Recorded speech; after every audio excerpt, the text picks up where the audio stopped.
means that we are focused on the Great Commission and the glory of Jesus being expressed to the region that we are a part of, and our families and our workplaces. And so we believe that prayer is the central component of that. When Jesus says, as he's sending out laborers, he says, pray that the Lord would send out laborers. And so we recognize that prayer bears much missional fruit, and we are dependent upon Jesus for the increase that we're trusting in.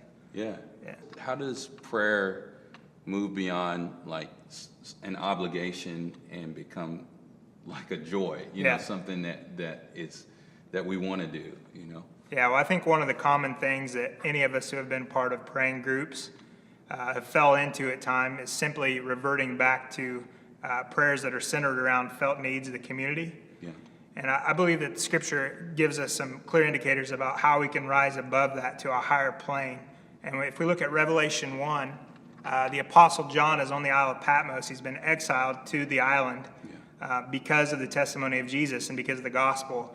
And if anyone had need to pray into felt needs, it would have been John at that time. All of his friends had been killed off. He was a prisoner.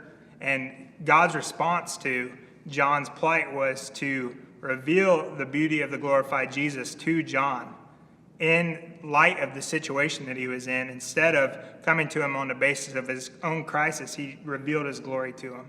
And that actually took John to a place where in Revelation 5, he was praying for the entire earth and interceding and crying out for the entire earth for the Lord's will to take place. And so I think when we get into these places where I'm praying for my family and I'm asking the Lord to break into my family, there's a higher plane that the Lord can bring us into, and the beauty of Jesus touches our hearts. And we shift into this place where we're like, God, you're worthy of the glory, and your love is abounding and can break through in my sister's life.